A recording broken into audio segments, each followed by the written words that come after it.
You're listening to Fox on the Wire podcast. Hello, everybody, and welcome to the Fox on the Wire podcast. Happy New Year and welcome to 2021. For today's show, we have Tomi and Paul from our favourite Canadian rock band, The Carbons. And it just so happens The Carbons have released a brand new single and a brand new music video, and they're coming on the show to talk about it. And just a couple of real quick things before we get into today's episode. Just a reminder to please follow Fox on the Wire on Instagram and Facebook. And you can email me at foxonthewire@gmail.com with any feedback. And I'm very excited that I'm releasing a brand new single on February 12th. So I'll be talking more about that in the coming weeks, but I'm very much looking forward to releasing some new music in 2021 and also recording some more music. So I've started adding more video content to the Fox on the Wire YouTube channel. So I want to get more video content out this year for the podcast, and I plan to release today's episode in full for the full video experience of the chat and the podcast. So please go over to YouTube, type in Fox on the Wire podcast, hit subscribe, and look forward to more content on that channel this year. Without further ado, let's get into today's show with Tomi and Paul from The Carbons. Strange. So good to see you guys. Yeah, you too, man. How you been? Pretty good. Good. New year. Same old shit, you know? Yeah. Still, I love your backdrop, by the way. Did you have that last time? Maybe. Like, I've been trying to, because I'm trying to use more video content now. Yeah. So I'm trying to get the background right. I might have had this last time, but I don't know if I used it when we spoke. I can't remember. Yeah. Looks good, though. Because I've got... Yeah, cool. Thanks. I've got the TV behind, which isn't a very good backdrop, so just trying to make it look a bit more professional, I guess. Totally. Yeah. So, shall we start? Yeah, man. We already started, haven't we? We started. I'm ready. Dude, we started like an hour ago. Celebrations? Mm-hmm. Yeah. Well, we had a big one yesterday, so a big celebration yesterday, so we're kind of like, recovering from the celebration with more celebrations. Yeah. A little weary. But you've got the video premiere. Is it it'd be tonight for you guys, wouldn't it? No, it already happened. It was at noon for us today. Oh, yeah. Right. Okay, cool. That one comes out. Yeah, that one's not like Spotify comes out at midnight, depending on which country you're in or which time zone you're in. But YouTube just comes out at once for everybody. So you guys would have been sleeping. Okay, cool. Oh, well, congratulations on the video. I haven't seen it yet. I thought, but I was one of the first to hear the new song on Spotify, I think. Is that right? Because we were in Australia? Yeah, you were. And you were the first to share it as well. Actually, cool. I told one of our friends, I think it was Austin. Oh, yeah? Yeah, I think it was awesome. Like this one guitarist that we know, he shared. I thought that he shared it first. And so I was like, thanks for sharing it first, but it was actually you. Ah, cool. Yeah. Well, all the sharing added up to a pretty good first day in terms of streaming. Yeah, I did. Yeah, it was awesome. We got over 1,000 streams in the first day. I think we had almost 200 people listening on the first day. So, wow. Average of like 5 listens per person. I know a few people were like saying that they were putting it on repeat. So that definitely helped. Yeah, so it's a great tune again. Like everything you guys released is really, really cool, and everything sounds different from the last track I've noticed. Like each of your songs, like it always sounds like you guys, but they all sound a bit different from each other, which is kind of cool. Yeah. I don't know if that's the right strategy, but but I mean, we're having a good time, so yeah, that's the main thing. So the new single is called Steel Toe Boots. What's the idea behind that? Yeah. Sorry, you wanted to talk? Nope. Go for it. Yeah. So nope. Basically, we were on our last Canadian tour. We were driving through the plains of Canada, which is like similar to like the central part of Australia for you guys, right? It's kind of like all deserty in the middle. Yep. And we had an 8-hour drive between 2 gigs, and our van, which we called the Purple Dragon, was packed to the tits. And we had like no room, and I think we ran out of data, so we couldn't even be on our phones to entertain ourselves. Oh, no. Yeah. So, but our producer had lent us this like tiny guitar, like it's probably about this big. Yeah, it's a little guy. Yeah, it's not big. It's like a baby Taylor, but I think it might even be smaller than that. Smaller than a baby Taylor. So we pulled that out and just started strumming these chords that I had. We wrote the song in like 8 hours. Yeah, cool. Yeah, and then we then we got to our gig. It's this place called Buds on Broadway in Saskatoon, Saskatchewan in Canada. And the room that they have for the band there is like out of the movie Vacancy, like literally. It looks like it looks like you were gonna get murdered in that room. Yeah. So we had never seen him before, so we arrived there and we just kept our shoes on, and we started like jamming the song, and then that night we performed it. Oh wow, cool. Yeah. I'm glad you guys survived that, the creepy room. We were there for 3 days. We were worried. We went back this day and night too. Yeah. Oh yeah, that's right. Yeah, we had to play one gig that was like a couple hours away from the Buds on Broadway. Oh, and then we had to come back. We had to come back and play another gig on the same city again. So we asked if we could spend a night. That was our little home for like 4 days. I felt like, like a week, almost a full week. Yeah, almost a week there. Yeah. Oh my gosh, I forgot about that. Well, playing with fire there, boys. Yeah. Well, we actually wrote another song inside that room. Yeah. That comes out next month. And we actually finished that song in Australia. Oh wow. Yeah. Okay. Yeah, at this place in was it in Melbourne, Queensbury? You did an open mic, the Queensbury Hotel. You know where that is? Yes, I think so. Yeah, it's like this really small pub. I forget which neighborhood it's in, but yeah, I had this verse. We're not talking about steel toe boots anymore, but whatever. This is a nice story. That's okay. So we hit up this one open mic in Queensbury, and it's a really long song. It's a 6-minute song, and it has like 6 verses. It's like 3 verses, but they're like half verses. One of them I didn't really like. I just didn't like stand up to the rest of the song. And we sat down at this open mic in Melbourne, and the final verse I wrote at that table. Wow! Yeah, how cool is that? It's pretty special. Do you find as a lyric writer that lyrics come to you pretty easy, Tommy?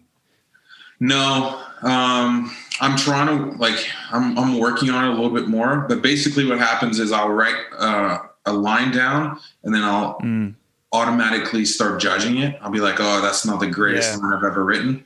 And then that like stifles my creativity, and then I stop writing. Yeah. Right? Yeah. So I'm working on that a lot to, try to write as much as possible and then do the judging later.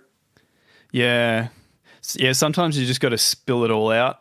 Even if you're not going to use half of it, you've just got to let it flow out of you, and then you can stand back and judge it later on. But I'm finding the older I get, and the better songs that I want to write, I'm becoming more harsh, which then sort of puts a stake in my creativity, and I kind of just stop and have to let it be for a couple of days and then go back to it. So it's a bit of a frustrating process at the moment for me. I don't know what's going on, but I think I've just got to.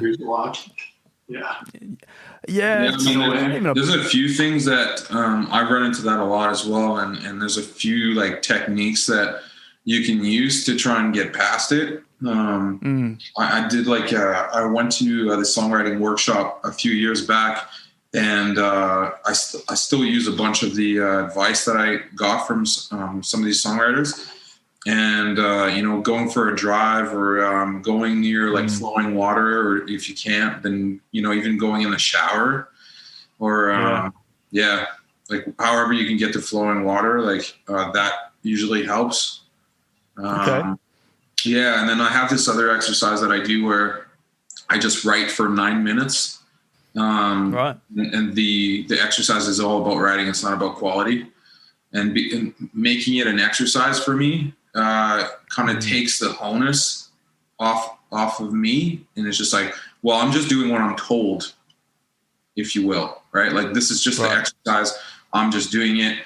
And if what I have at the end of it sucks, then it's not my fault. It's the exercise's fault. Right. Okay. So I'm going to cut you off quick. We did that for boots. So when we were on the road, we did hit a construction zone where we were waiting for a bit. And I think that's where a lot of the ideas poured out. Because we had an idea about the song. It was going to be like, the construction kind of, the trades kind of theme. And then Tommy brought up this whole 9-minute rhyming exercise. And it was myself, Conroy, and Tommy just like rhyming, throwing a bunch of words. The first thing that came to mind. And then that's kind of how we structured some of the verses. And then, I think Tommy put the cherry on top with some stuff. But we basically, had 3 pages of words. And I don't know if you listened to the song, but we obviously didn't use all 3 pages. There's like fucking, there's like 12 words in the first verse. But that's how the title Steel Toe Boots came out of. That's right. Right? Yeah. Yeah, that was your idea. Yeah, for sure. Yeah. Okay. It's good that you guys can sort of work together like that too. Yeah, it was really fun, and it's crazy to think that was over a year ago. Like, because we've only played that song live like a handful of times, maybe. Yeah, like 5. A little bit. Maybe more, you think? No, I think it was. I think we were just testing some out. I felt we played it more like the Buds on Broadway than anything. Right, but yeah, we basically only played the song whenever we had a shitty gig. Where like nobody showed up. Yeah, it was our practice gig. Yeah, we're just like, okay, we'll play it today because nobody's here to listen to it. We were like trying to keep it a secret for a long time. Yeah. Good time to give it a test run. I was going to ask you about the guitar sort of part. It's like not quite a riff, but the main riffy part at the start there. What sort of effect have you got on the guitar there? It sounds like some sort of octave or there's an octave sort of thing. Yeah, there's an octave and there's a fuzz and there's like this plug-in that our producer uses. It's basically like a massive fuzz. Like when I play it live, I have this pedal called the Swollen Pickle, and that's what I use to replicate the sound. And then I also have a Pitchfork, which is an octave pedal. So it does a double octave, and then and then it has like a little bit of delay and stuff like that as well. And then there's actually another guitar that is there for more like ambient sound. And that one has like tremolo on it. And it's just like, we basically like, it's so funny. Like the first album, I was like so worried, and I wanted like everything to be clean and to like sound a certain way. And I remember like when we started recording this song, I was like, turn everything to 11. And like literally like our producer was like, well, this sounds gross. Like like I was telling him like, turn that shit all the way up. And then he would like move it like 1. I'm like, no, like to 10, like or 11, or move it as far as you can. And then his face would just like, like, kind of go like this. And I was like, good, that's what I want. It sounds like you had a bit of fun with the guitars on this latest song. I could sort of hear you mucking around with the effects in the background there. I thought, he's had a lot of fun in the studio recording this song. Yeah. Well, and it's cool that you appreciate that every song is different, because we just wanted to try something new, and not everyone's gonna like it, but so far we're getting a really positive response. So yeah. And the music video, where did you? Oh, I guess people should just go and check it out. But did you shoot that locally? Yeah. Okay, that's your turn to talk. Yeah, we shot it ourselves. Actually, this summer we we decided that we were going to just kind of make content ourselves, and kind of how the Foo Fighters, when they were first starting out, they did those silly music videos. So we were kind of inspired by that. So we did a couple songs in the summertime and kind of get things going. And then when Steel Toe Boots came out, we had this whole idea. We really got that Zoolander scene when he's in the mining scene. He's just like completely, botching it and stuff like that. So we took that idea and just, we shot it ourselves at a construction zone that was not supervised. And we didn't ask for permission. We just went in there. Yeah. It was like the gates were open. And so we're just like, whatever, we're just going to come in here and shoot until somebody tells us to go away. Yeah. Tommy was landscaping, so he was lucky enough to get some construction gear for us. So we're all dressed up. We look like we're doing the job. He was the supervisor, and Conroy and myself were the grunt workers. And we just started shooting. We just have this. Actually, the camera that we're using for the webcam is what we shot it with. Okay. So we just went out there and did a few hours of shooting. We did it twice, maybe 2 days. Yeah, because the last scene of the video has all three of us in it, but all the other scenes is either like one or two people in the shots. So we basically handed each other the camera, and we're like, okay, in this shot it's me and Paul, so Conroy was filming. In this other shot it's just Paul, so I'm filming. In this other shot, you know what I mean? So so we kind of did that. But then the last scene, it's too bad you haven't seen the video. It's funny, man. It was just goofy. It was fun to make. And there was no stress involved, Well, you guys have way too much fun on your socials, so I'm sure the video is going to be killer. You're really good at putting out sort of funny content. So, every time I see you guys have way too much fun. So, it's good to see. Good to see. Yeah. So, how was, I think, Tommy, we last spoke in, I think it was July last year. So we were still, it was all COVID. And now it's January 2021 and it's pretty much still all COVID, isn't it? How are you guys going over there? Oh, man, it's not good here. Yeah. Yeah. Yeah, it's like things are just getting worse and worse, no matter which way you look at it.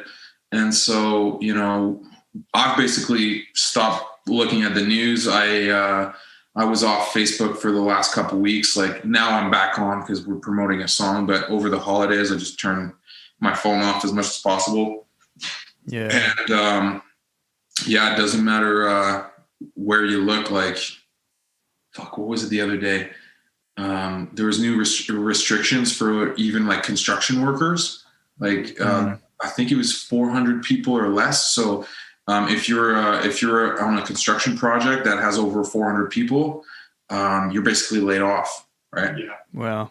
Yeah. So it's pretty. I don't know what's happening, but obviously it's bad because Bitcoin keeps going up. It's at $50,000. Yeah. So that's how you know the world is going to shit. Is how high Bitcoin is. Yeah, and all the richest people, all the already richest people are getting richer. Yeah, Jeff Bezos, I think, doubled his wealth in the last year. Yeah. What the hell? I mean, doesn't that raise alarm bells for anybody? I think a lot of people, this is what I'm finding, whenever I go on Facebook or YouTube, YouTube less, but let's say Facebook, for example, it seems like nobody... it seems like people are blind or they don't know what's happening. But the more that I have one-on-one conversations or long form conversations like this with people, the more I realize oh shit, people know what's happening. It's just a handful of people on social media that have kind of taken over that landscape. And I think the mainstream narrative is or the mainstream media or social media is pushing a certain narrative. And it seems that that's what's happening. But man, I've had conversations with, I don't know, I want to say at least 100 people over the last 6 months. about this stuff, and everybody thinks the same way that we think.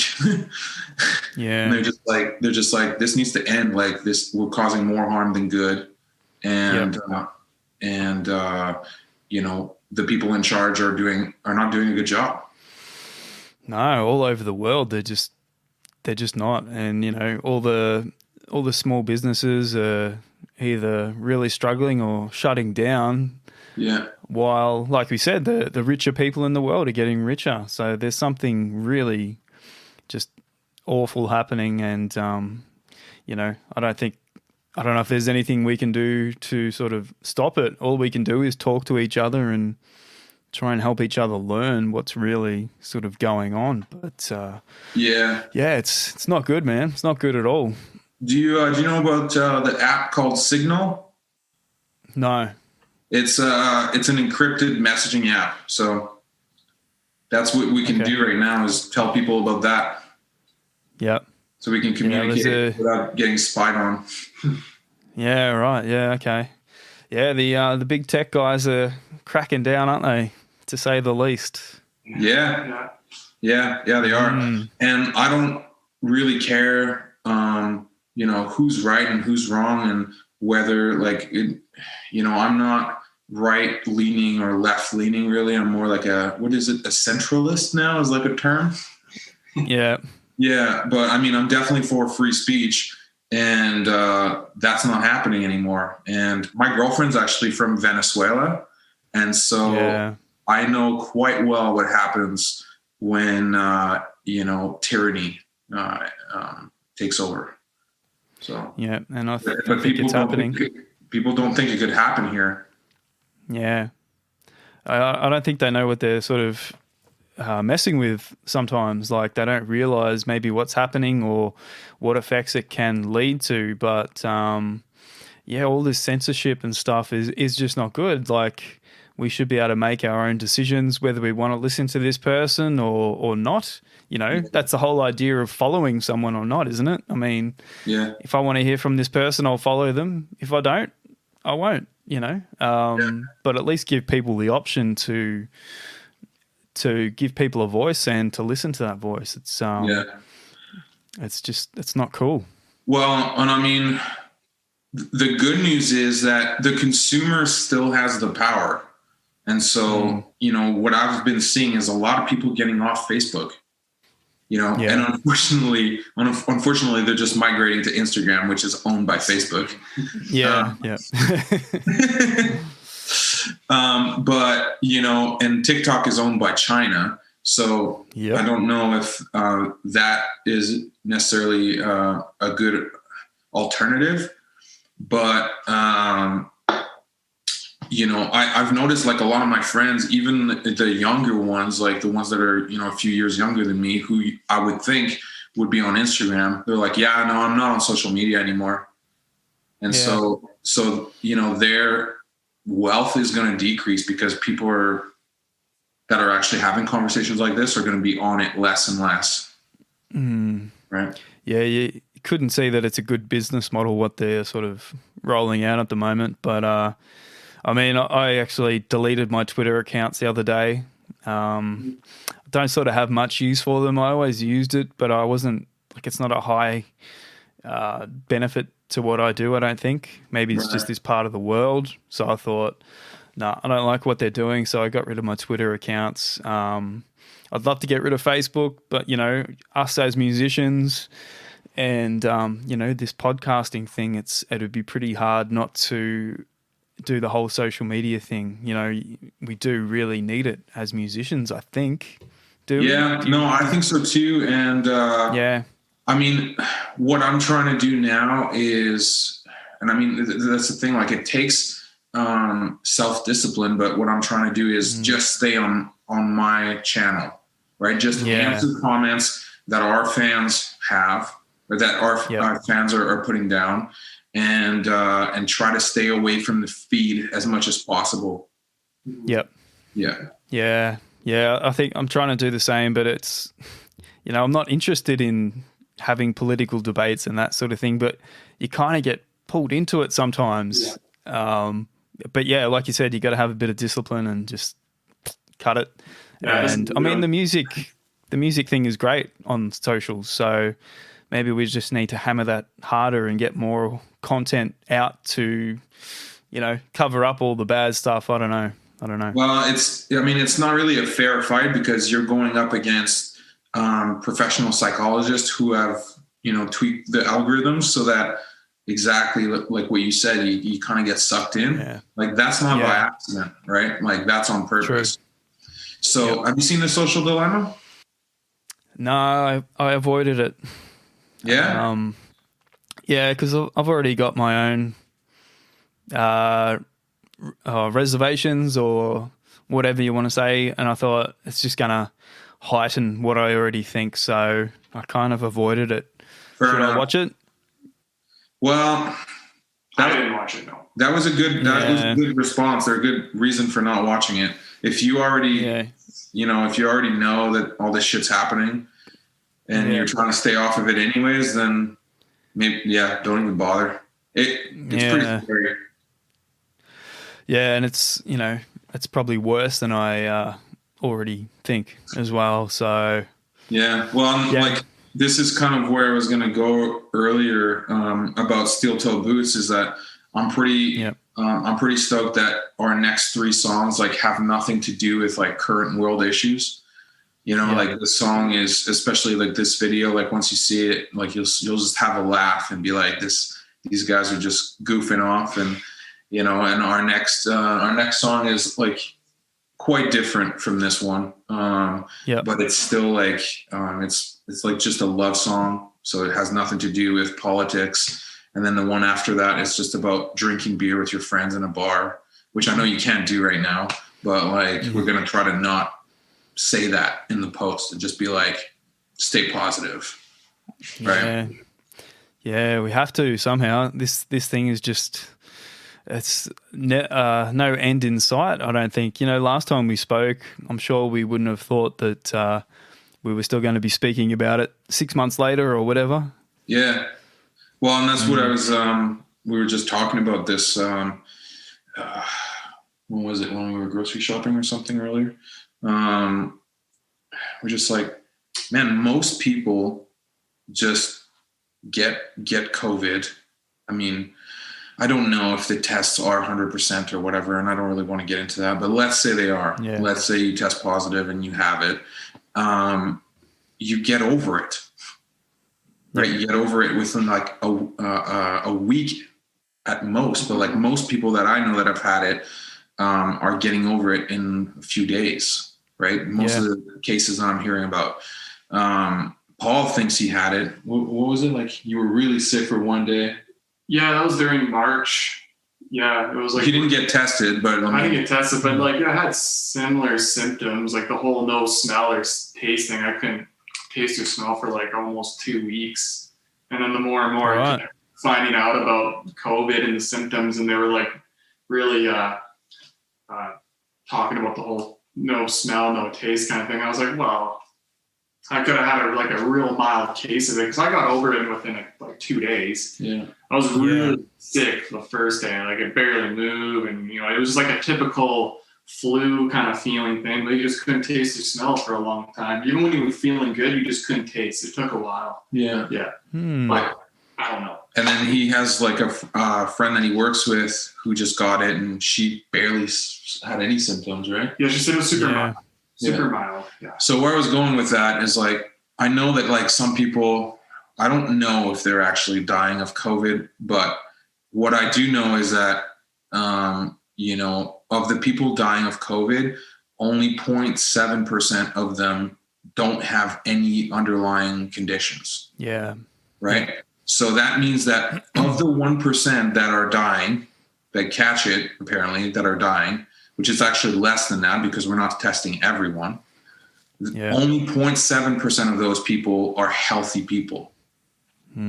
Right? So do we think that we've done a bunch of damage to healthy people that apparently this virus would not do? Most definitely. And like you said, like, when does it end? Like, I don't know. To me, it seems really clear that we've done way more damage than this virus could have done. Yep. Like we would have never known. I would have never been able to say this to you in March, but you know, I've done like a lot of research on this now, and so have a lot of people, and that's why people are starting to wake up, because the data is out there. Like you just have to go find it. Yeah. So yeah, it's pretty scary. But I got water filters and I got Bitcoin. So yeah, the Bitcoin thing's an interesting one. There's a podcast I listen to, and he always talks about Bitcoin. He's like, "Get your Bitcoin, people. It's gonna be the thing." And I'm like, "Fuck, I don't know anything about it, so I might have to do a little bit of research." Yeah, it's interesting that you talk about it. Yeah. Well, I read a book on it 4 years ago, and when I was done reading, I looked it up, and I was like, "Oh fuck, Bitcoin's at $2,500. I missed the boat." That's literally what I thought. And then a year later, it was at 5,000, and a buddy of mine was like, "Dude, it's gonna shoot way up, man. You need to buy some right now." By the time I set up an account, it was at 10,000. And then it crashed, and everyone said, just wait, don't sell anything. Just wait, it's coming back. And it took 2 years, but it's now double what it was the last high. Wow, so it's still pretty solid. Oh yeah. Well, and if you like the way that you can think of it, like if how much money was circulating? I forget. But basically the way that you can figure out how much it could go to, there's 21 million Bitcoins that will ever exist. That's how it works. Right. Okay. So it's like gold. It doesn't have like an infinite number, right? Gold there's only so much on Earth. And once if we destroy it or if we send it out into space, then that's it. It's gone. Right. So there's only 21 million Bitcoin. And so if you divide the total amount of money and of wealth on Earth by 21 million, that's how much a Bitcoin is going to be worth if everyone shifts to that, right? And so, and that number is massive. Wow. So you've really done your research on it. Yeah. I was like really into it for 6 months, like in 2017. Okay. Like I was into like blockchain and things like that, and research how the whole like algorithm works, like why it's so secure, how like no one can penetrate it, like even the government couldn't go and take your Bitcoin and stuff like that. The only problem with it is that you are now how do you say, you're responsible for your own wealth. Like if you go to if the bank gets robbed, like you still have your money because they're insured and they're insuring your stuff, right? But if somebody comes in here and steals your Bitcoin, you're fucked, right? Like if all your money is in Bitcoin and somebody comes in and takes your wallet, right? That's what they're called. Like they're just like electronic wallets. Then unless you're insured, which that doesn't exist yet, but surely it will at one point. Then you just lost your money. Right. So the US dollar's losing value, isn't it? Because they keep printing more money. Ours too. Yeah, that's how everybody's like getting paid right now. Like everybody's just taking money from the government. Meanwhile, everybody's wondering why, groceries are going up. It's because our money's going down. Our government is like stealing from us, but they're masking it by giving us $2,000 a month. Yeah, we're still paying out Job Seeker and Job Keeper down here. Don't know where the money's coming from, but that's been going most of last year and into this year. I think they're sort of cutting it back a little bit soon. But just forking it out. Yeah, well, and they're just taking advantage of everybody who doesn't have this knowledge, because everybody in the government guarantee has Bitcoin. Yeah, okay. So they're going to dilute everybody's money And meanwhile, they're investing into an alternative currency, and the little guy's going to get fucked like they always do. Yeah. What happened to the Facebook currency? What were they calling that? Libra? Remember that? I don't know. Libra sounds familiar. I didn't know it was connected to Facebook. Yeah. That was a little while ago, and then sort of didn't hear any more about it. I'm not sure if it got canned or. I think it's a cryptocurrency. Libra? Oh, maybe not. Yeah, I did. I know that name. Yeah. But yeah, they were going to have their own currency. I did hear about that. Maybe I heard about it in that documentary, actually. It's unreal. But yeah, the shift of wealth all over the world is crazy. Like the rich getting richer, poorer getting poorer. Yeah. I don't know where it's going to end. So. Yeah, well, the thing is, like, I'm totally for, capitalism and people getting rich because they're adding value. But the problem right now is that, like, a bunch of people are just not allowed to add value. Well, like us. Yeah, they're stopping people from earning a living and working for themselves and earning their own money. Exactly. Yeah. Did you guys end up playing many gigs last year after we spoke, Tommy? No, we played one gig in July for Canada Day. It was an outside gig. But the the bylaw still showed up. And I don't know. Well, they didn't shut us down, obviously. Like, it was a little bit more relaxed back then, They were just monitoring, probably just checking it out, making sure no one was getting a little too loose. Yeah. The people were, like, socially distancing, which they weren't. People weren't wearing masks at that point either. People were still dancing and stuff, and it's so funny. There was, like, no cases over the summer, and now everyone's wearing a mask, and cases are, like, skyrocketing.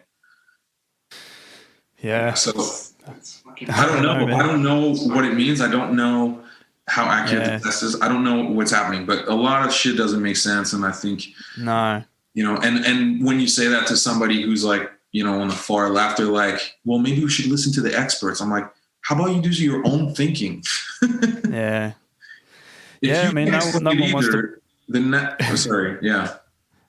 No one wants to play down, any sort of threat or any sort of virus, but a lot of what's going on is BS. And, if you do your own research, you can see through it. Yeah. And just because they're experts or science, it doesn't mean it's always, I don't know, credible, I guess. Everything and everyone seems a bit compromised at some point or brought and paid for, dare I say. Well, I mean, at the end of the day, like, the only way that we're going to get out of this is if people are allowed to make their own choices again, businesses included, right? Because, so I'll give you a scenario. Let's say the grocery store near my house decides that masks are mandatory, right? Yep. They will have less people shop there because people hate wearing masks, right? So people will stop shopping there. They'll go to a different shopping area where masks are not required.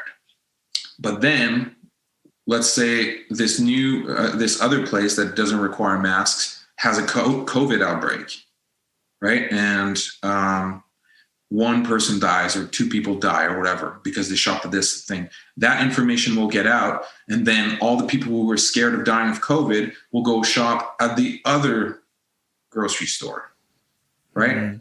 And that's how the world used to work, where we just, like, took our own lives into our own hands and managed our own risks.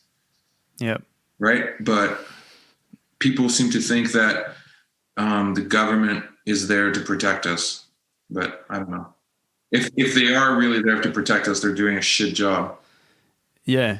And, you get all these people saying, oh, thank you for protecting us, to whichever leader is in charge of, that country or state, our state leader. Everyone's like, oh, thank you for protecting us. Yeah. I'm like, come on, get a grip, look after yourself. I mean, do the right thing and be an adult. These people aren't our carers. They don't care about you. Yeah. Well, it's unfortunate, and they won't. Sorry. No, I just said you nailed it. Like, look after yourself at the end of the day. Yeah. Be responsible. I mean, we all make mistakes, but most of us are pretty responsible, I think, and always have been, whether it's catching the flu or... I mean, remember the days where you had a bit of a sniffle and the flu and you're still expected to come to work because, taking a sickie is just a no-no unless you're on your deathbed. But now, if anyone's coughing around you or sneezing, people freak out. Yeah. Well, I mean, hopefully I'm wrong and, we're not going into either communist China or in Venezuela's situation, but like there's like this video, I should try and find it for you. There's this like famous video in Venezuela where there's like thousands of bills of money like flying around the streets and people are just like walking over them because it's worthless. It's like that worthless. Like they have like $100,000 like bill and it's that worthless that people are just walking on it. They're not even picking it up. Like, wow. Like whenever we send like money to Patricia's family in Venezuela, we send Bitcoin because nothing else. Yeah.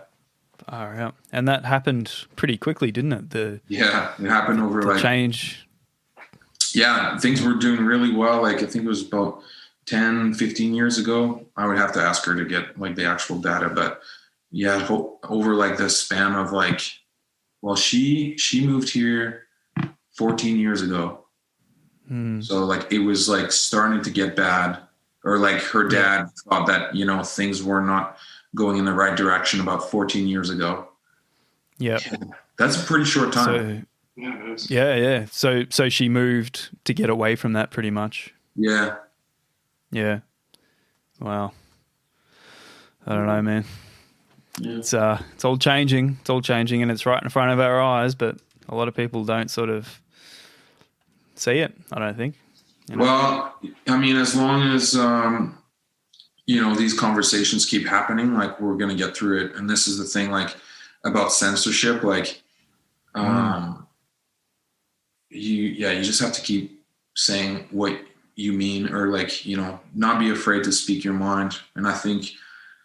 It's a slow process because like I wouldn't have been able to have this conversation like 6 or 7 months ago, but I'm working through my own insecurities as well about like voicing my opinion, and I'm perfectly willing to defend my ideas with data, and I'm perfectly also willing to change my mind if the person I'm talking to has some good data as well.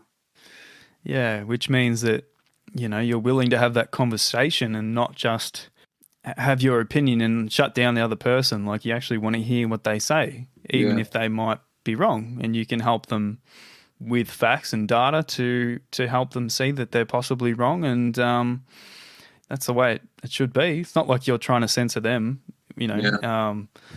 so it's it's not good to create these sort of echo chambers of the same opinion and the same beliefs, and cast everyone else aside like they're just terrible people.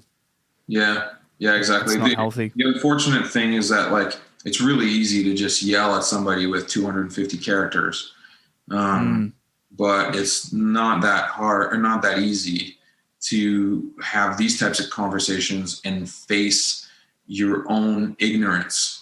Right. Because like, sure, we agree on most things. So this conversation is going like pretty easy. But if you were of the other camp, let's say, then this conversation would be a lot more difficult. Right. And it'd be over. I would have cut you off a long time ago. Well, I mean, like, I had those difficult conversations, like when we were in fact, like we just got back from Vancouver a few months ago recording, and the engineer who was recording us had a completely different ideology about the whole situation. And there was some tense moments, about some stuff.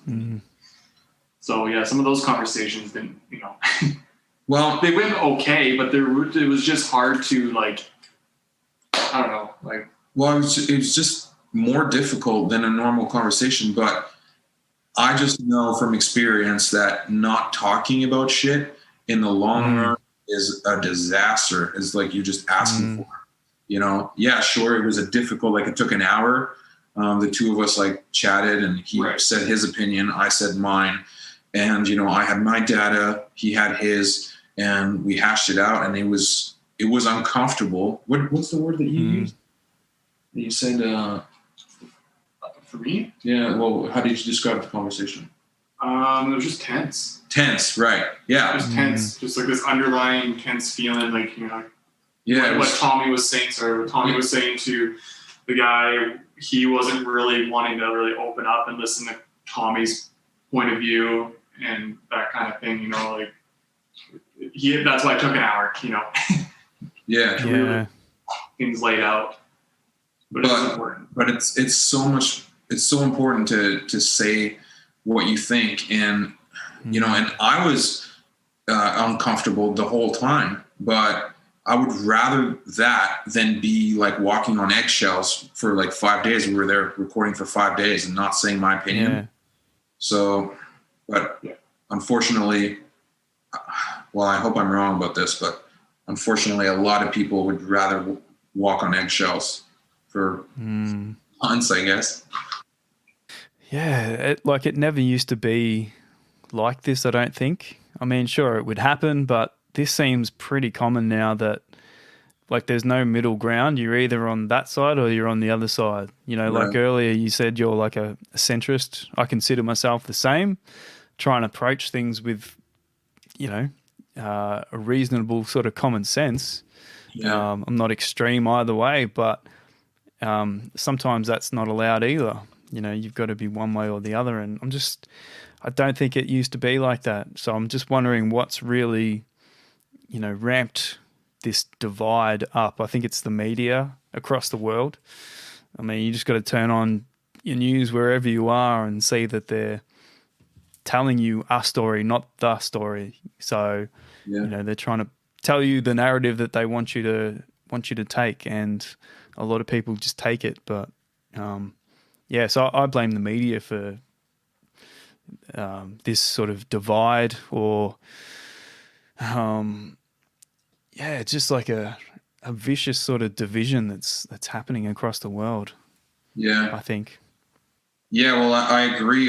The media is definitely not helping. And it sounds like you really don't need to watch that documentary, to be honest with you.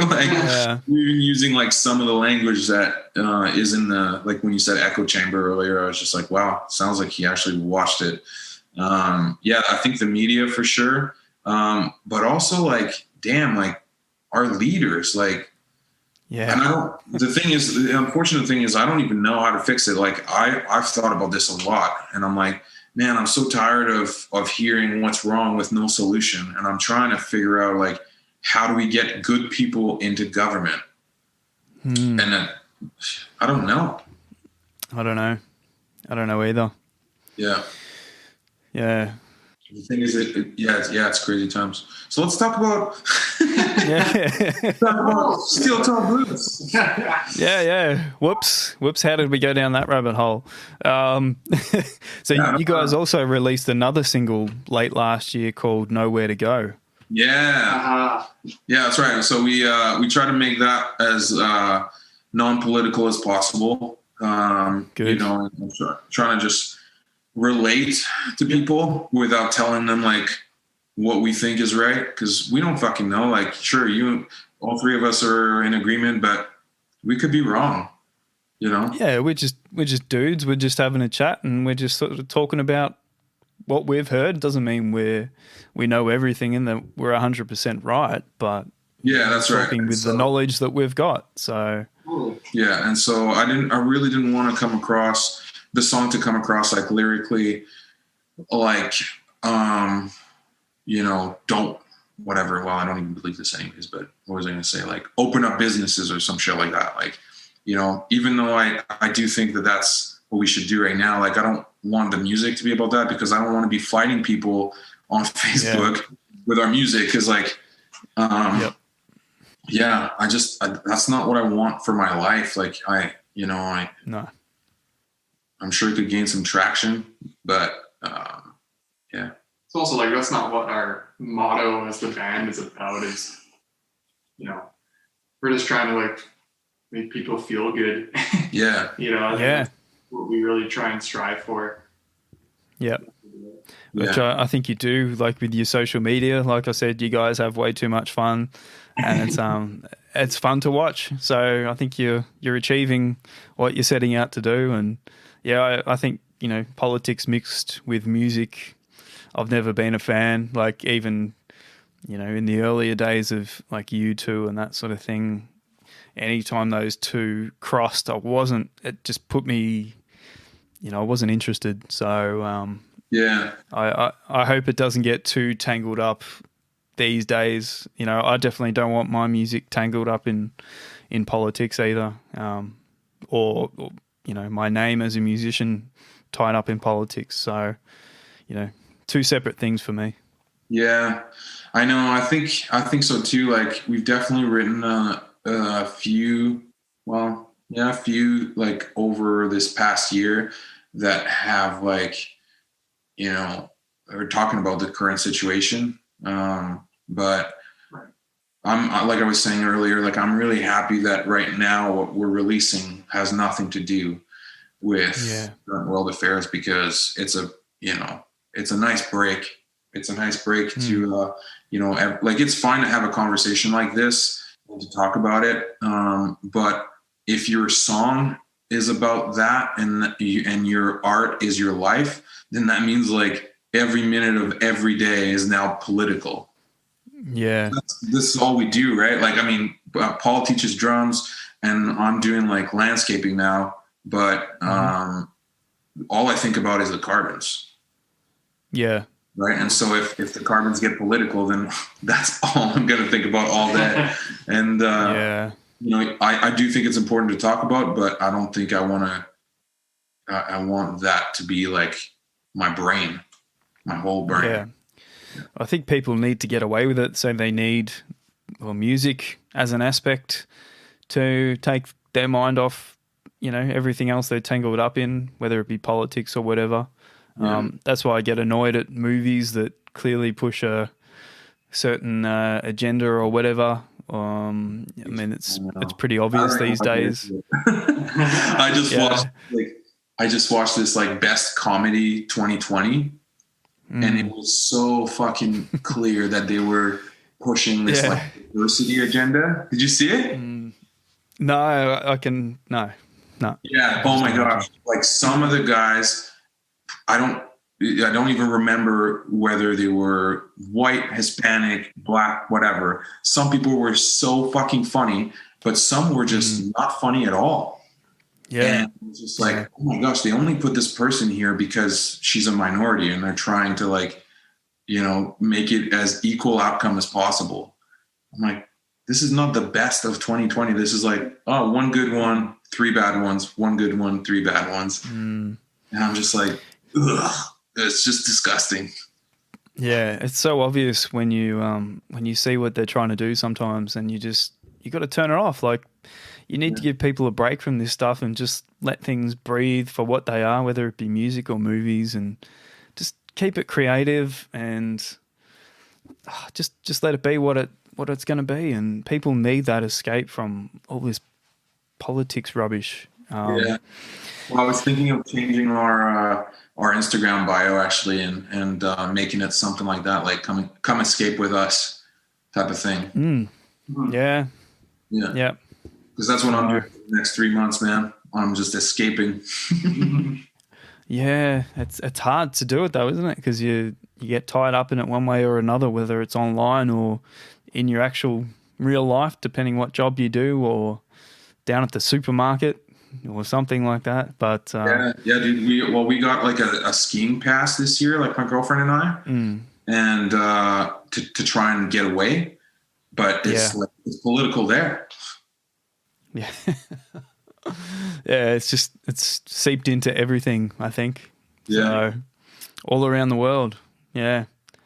I before I jumped online with you guys, just before, I was going through my emails, and I'm subscribed to this thing called Digital Music News, and they often talk about streaming and other things, and I saw that Spotify is removing hundreds of thousands of indie tracks over artificial stream violations.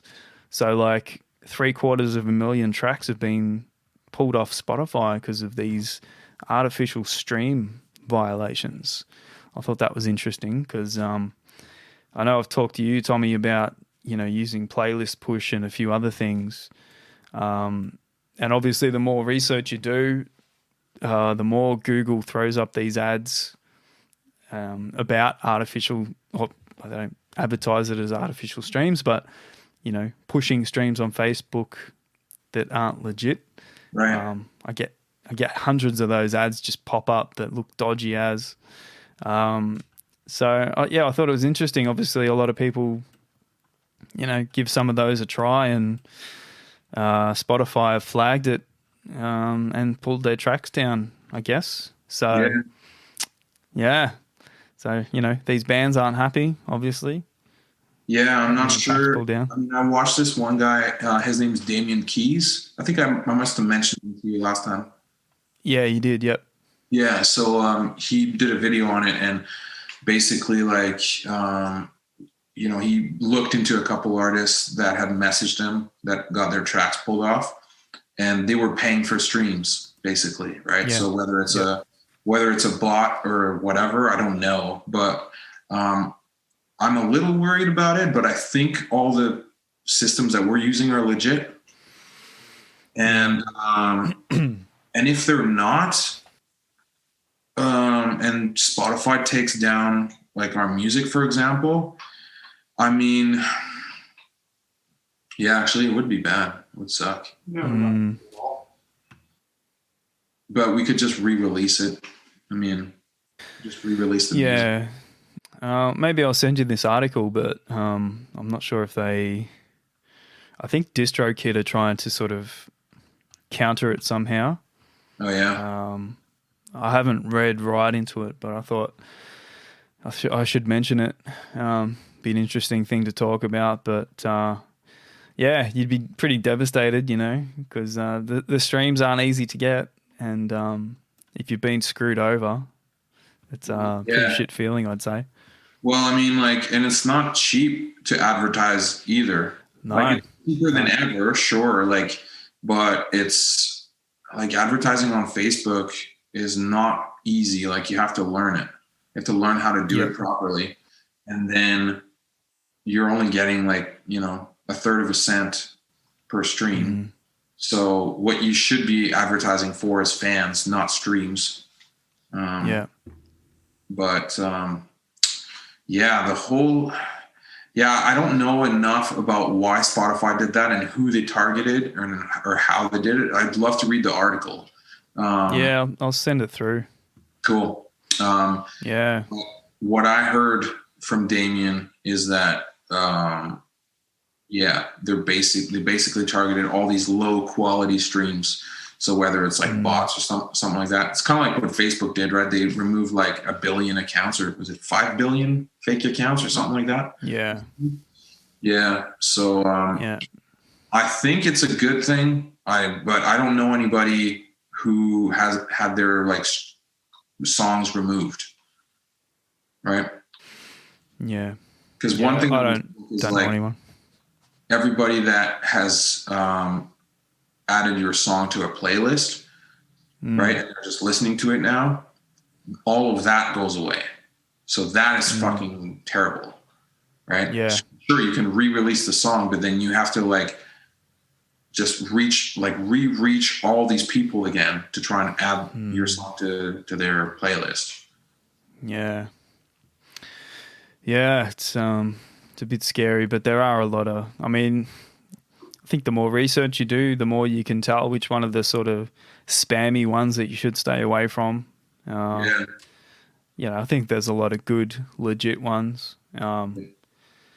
So yeah, but yeah, that Damien Keys guy, he's really interesting to talk to. Like, just I checked out a few of his videos after I spoke to you last time, and yeah, it's just a wealth of knowledge. So thank you for dropping his name. Yeah, he's cool. He's a rock and roller, like punk dude. He likes Foo Fighters and John Mayer. So I was just like, man, I'm sold. Okay. Yeah. I also read that I think one of your Canadian locals, Neil Young, he became the latest artist to sell his song rights. So I think a few artists have done that lately, which I find sort of interesting. He sold what? He sold his song rights. To who? Hypnosis. I don't know what Hypnosis recently announced its acquisition of 50% stake in the 180 track catalogue of Neil Young, including the publishing and songwriting rights. So, how old's Neil Young though? He's probably about like. He's not too young anymore.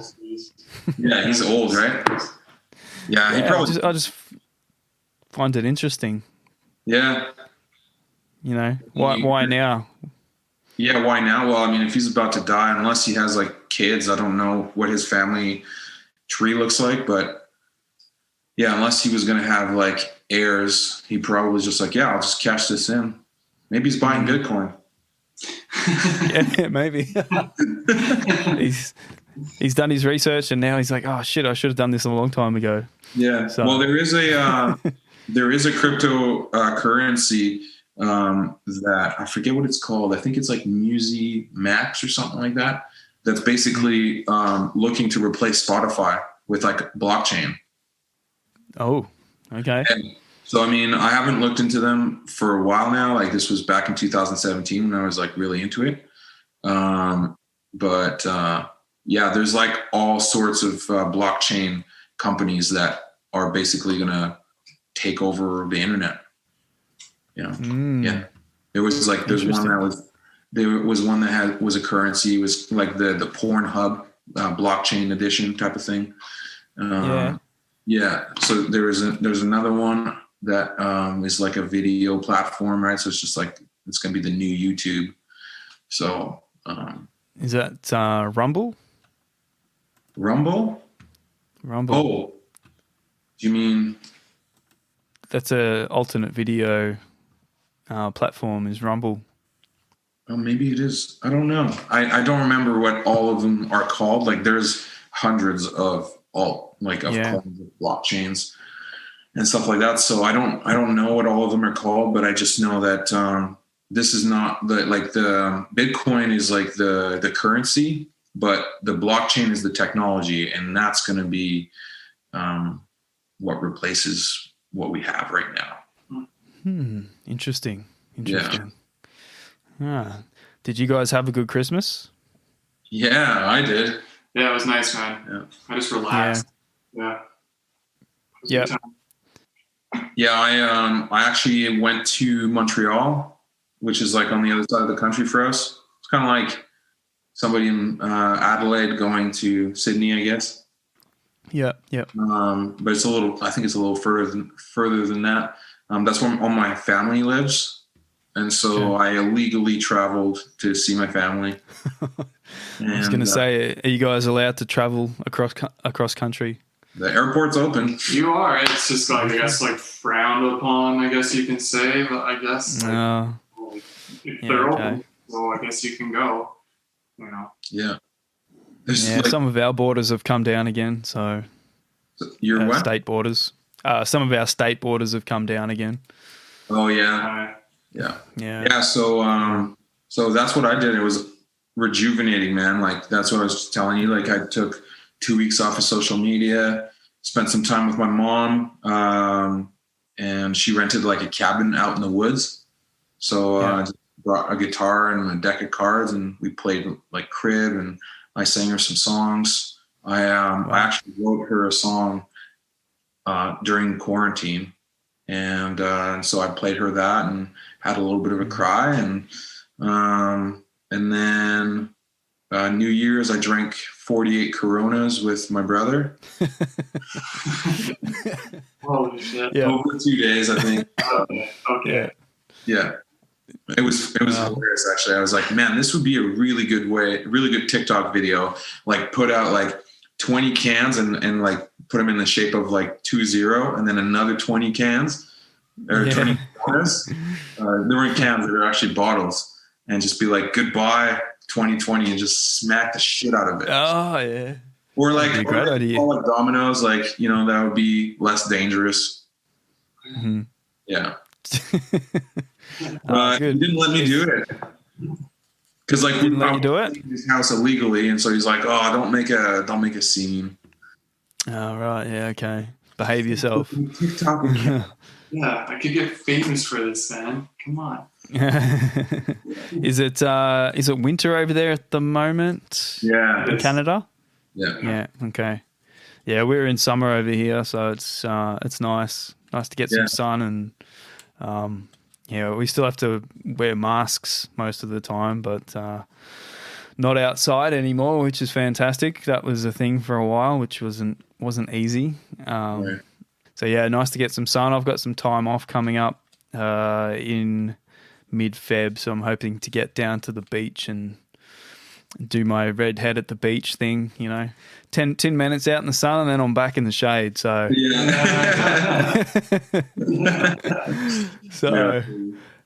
Hey, did you guys want to play a song there? I think you got some guitars in the background there. Yeah, let's do it. I'll take that. I'm just kidding. You play, man. Oh, do I have an egg shaker for you? Oh, there's a tambo in the living room. Like the foot tams? I think so, yeah. Yeah, I think I know where it is.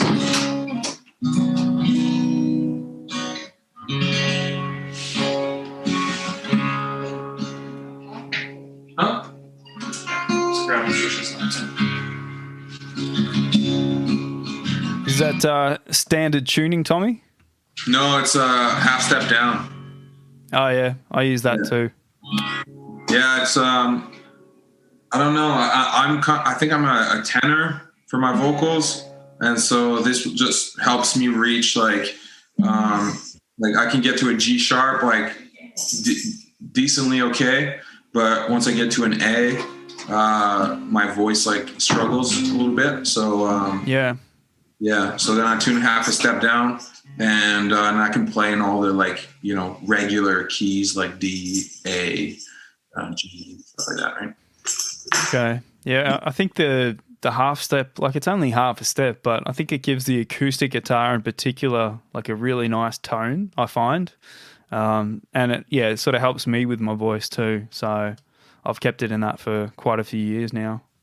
Yeah. Once I figured that out, I was like, holy shit, it's so much easier to sing. Yeah.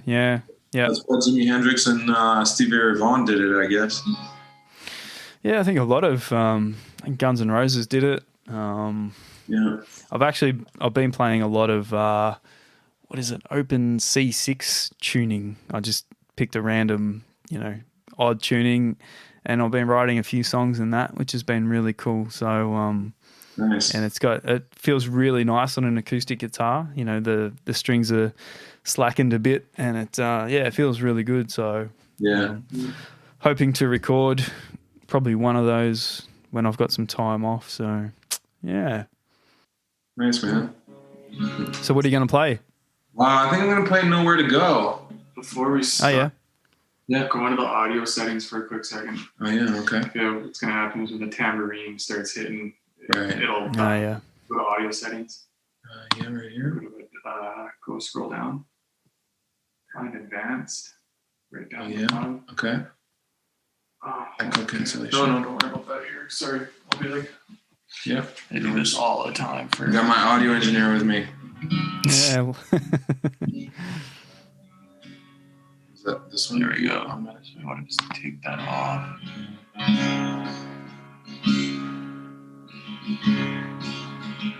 Low, faint background. It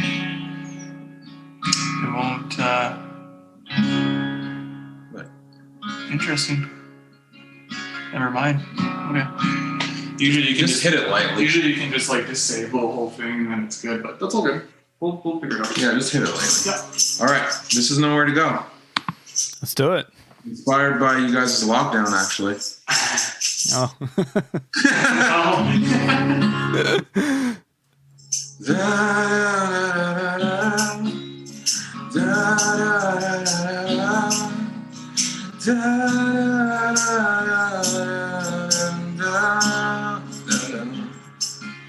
There's tumbleweeds in the streets of Manhattan and Melbourne again. The windows are boarded up down in LA. Is your city the same? There's nowhere to go. Nobody knows when this will end. Michael said he just saw something flying, scanning his face. Uniforms in the street are patrolling, keeping us safe. There's nowhere to go. Nobody knows when this will end. There's nowhere to go. Nobody knows when this will end.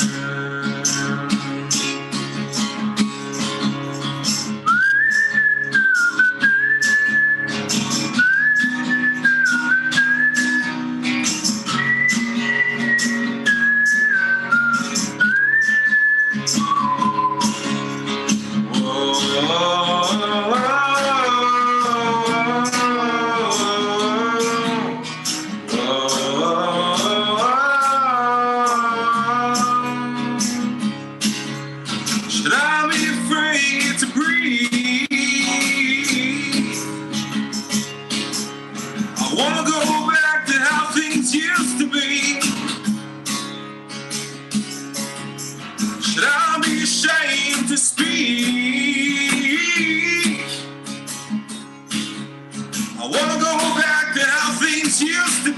end. There's nowhere to go.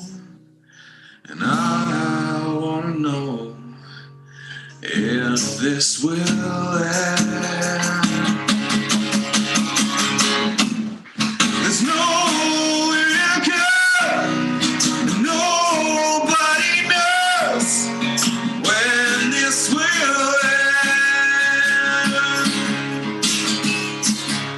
There's nowhere to go, and I'm losing hope that this will end.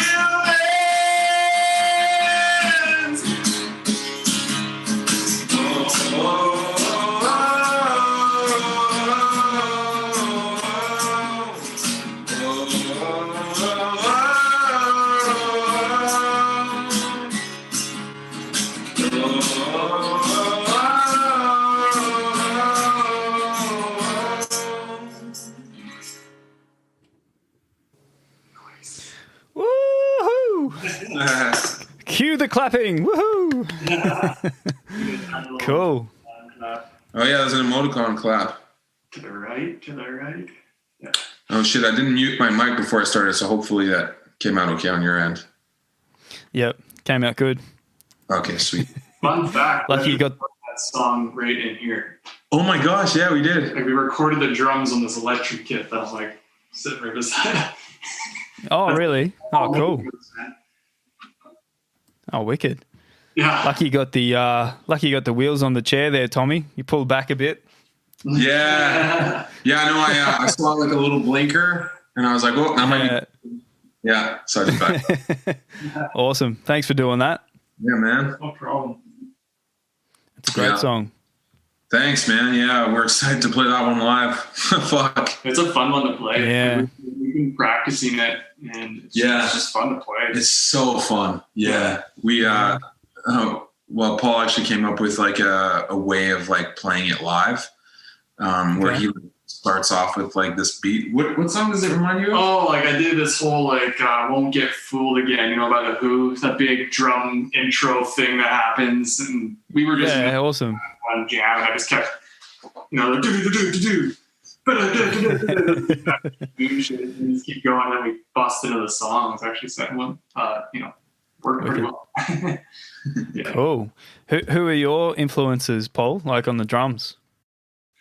Queens Queens of the Stone Age, yeah. So, you know, like, but I like all Queens of the Stone Age's drummers, like everywhere from Dave Grohl to John Theodore and Joey Castillo. Those guys are up there. But I love Chad Smith from the Chili Peppers. Like I've looked up to him since I was like 10. And John Bonham, Stuart Copeland. I have a wide variety of drummers that I really like, but I would say Chad Smith, John Bonham, and Stuart Copeland are like my favorite top three drummers. Yep. But, you know, I do have in my notepad on my phone, like my list of favorite drummers, and it's like 50 of them, you know, it keeps growing. That's a good thing. That's a good thing. But I also, sorry, go ahead. No, you go. I have to add, because I keep seeing Soundgarden, but I really love Matt Cameron too. Like, he's one of my favorites. Like, again, he's in the list, but yeah. I mean, he's been a big drummer in two big bands, Soundgarden and Pearl Jam. Oh yeah. So he's done pretty well, Matt Cameron. Oh, and Temple of the Dog, of course. Yeah, exactly. I actually chucked on some Chili Peppers the other day for the first time in a little while. I think it was their latest album, I'm With You, I think, with the little pill and the bee on the front cover. That's their like second latest album. Yeah. Okay. That was the one that Frusciante was on, and then he left, and then they made the Getaway album with Danger Mouse, who did like production for Black Keys and Gorillaz and stuff like that. Yeah. I had forgotten about the Chili Peppers, I think, for a little while. You know, when these bands just sort of slip to the back of your playlist, and it's all of a sudden been a little while before, you know, since you've heard them, and then you chuck them back on and you're like, oh, yes, I need this. So that's what Audio Slave was for me this year. Once I decided to do that cover, well, I guess I started listening to it before, but when I got in my head, okay, I'm going to do like the cover of Like a Stone, then I was just like listening to Audio Slave, Soundgarden, Chris Cornell, like his acoustic stuff on repeat. Yeah. Yeah. I haven't listened to it for years, Yeah.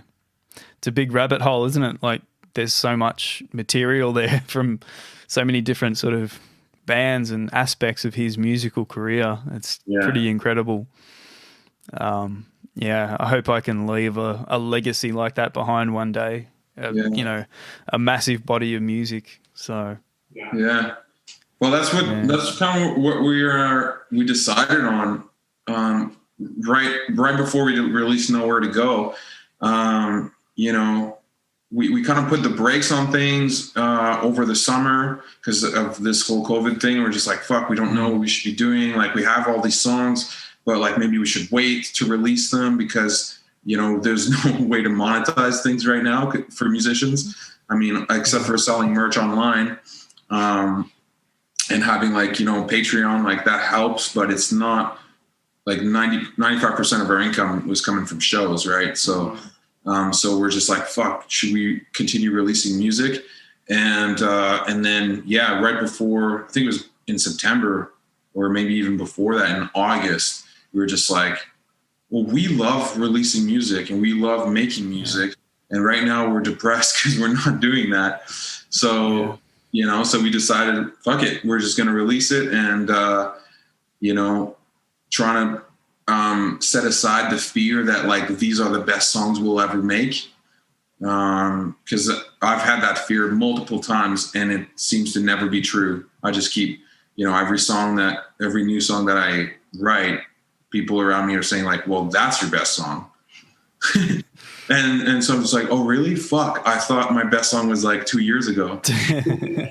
Yeah. Keeps getting better. So keep releasing them. Yeah, I guess. Well, and the thing is like, what's the alternative? Like not releasing music anymore? Even if it was true, like what am I going to do? Like hold on to it forever till like the right time? It's like, no, like I want to keep doing this, keep writing. Have you got plans for an album release, or are you just going to keep doing the singles thing for the moment? Well, we recorded the remainder of the songs for our next album. At least like all the drums and I would say most of the guitars. Most of the vocals except for one song. So we're chipping away at that as fast as we can while trying to release music. But we applied for a bunch of grants like late 2020. So if we get those, then we'll be releasing it faster. If we don't get them, then we'll probably release in September. Okay. Yeah. Cool. Yeah. Well, yeah. We're like really excited for this next album. And, a few of our fans have been asking for it for a while now because it's been it's going to be 3 years since our first album in May. Yeah. Yeah. It's definitely time. I mean, it's not like we haven't released anything since then, right? Like we're still like releasing music. We just haven't released an album, right? And there are a few people who really love albums. And so, we have to try and look out for them whilst, trying to maintain like, proper growth and look out for our finances and stuff like that. Like, sure, if we were as successful as the Foo Fighters or Taylor Swift, we could just put out 2 albums in a year. But unfortunately, we're not rich. Yeah, because you want to be able to. Point though, like. You want to be able to tour. If you're going to release an album, you want to be able to really get behind it and play a whole bunch of shows and possibly tour, not just release it and then do the online thing. You really need to sort of get out there and play some shows. Yeah, exactly. I mean, I think it was back in November. I was thinking, okay, well, we're going to have a show in January. Like it was supposed to be next week. And sure, it'll be like super low capacity. And it's not going to make us any money, basically. But at least we'll have a show, we'll film it, and then we'll put it on our, on our Patreon. And so hopefully we can get, a little bit of money that way. But now we can't even have shows with any people. So like 0. And I mean, who wants to watch that? Who wants to watch us jam? Like, I just watched a basketball game like the other day with like no people in the stands, and I was like, "This is boring." It's like it's weird. Yeah, it's like you need, half of that deal is having the crowd being the atmosphere to that whole thing. So it's just like watching a practice game or something. It's weird. Yeah. Unless you're in Florida. Yeah, unless you're in Florida where everything's open. People are just like going, like I watched like a football game, people are like in Florida just still in the stands and stuff. I'm like, holy shit. Fuck, that's where we should move to. There's people there. It was weird. I was like, whoa. I was just thinking that. That's the place to be at, by the sounds of it, is Florida. People don't give a fuck down there, man. Yeah. They're literally like, nah, we're just going to keep doing it. Yeah. I haven't checked like how many deaths they've had or anything like that, but it's most like there's a lot of old people in Florida. Yeah, it's a retirement. Big time. Yeah. The governor is pretty good down there. Like he's making sure the older people get the vaccine first. Right. But he's keeping businesses open and everything. And I don't think it's any worse than any of the other states that are just totally shut down, like California and that sort of thing. Oh, yeah. Oh my God. Dude, I don't even want to start talking about California. Fuck. Yeah. That place is not Ghost town. Yeah. Tent. Yeah. Yeah, it's so sad to see, man. It's terrible. Yeah. Yeah. I hope that Texas stays okay, but it's so funny. Like they almost went blue this year. People almost voted like Democrat, and so yeah. Parts of it are blue, you know, like Austin and that, I think, yeah. But I wonder what Texas is like.